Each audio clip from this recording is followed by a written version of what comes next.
কথায় আছে প্রত্যেকটা জিনিসের একটা নির্দিষ্ট সময় থাকে, না সময়ের আগে না সময়ের পরে। সঠিক সময় যেটা ঘটার সেটা ঘটবে।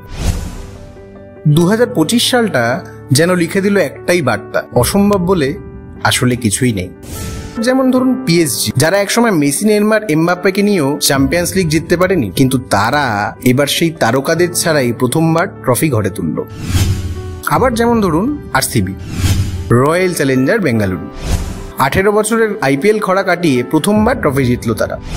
বিরাট কোহলির চোখে সেদিন ছিল তৃপ্তির দ্বীপ। আর ক্রিশ্চিয়ানো রোনাল্ডো 40 বছর বয়সেও মাঠে আগুন ঝরানো সেই কিংবদন্তি। 17 বছরের প্রতিভা লামিন ইয়ামালকে পিছনে ফেলে টাইব্রেকারে স্পেনকে হারিয়ে পর্তুগালকে দিলেন দ্বিতীয় নেশনস লিগ ট্রফি এবং প্রমাণ করলেন বয়স শুধুমাত্র একটা সংখ্যা।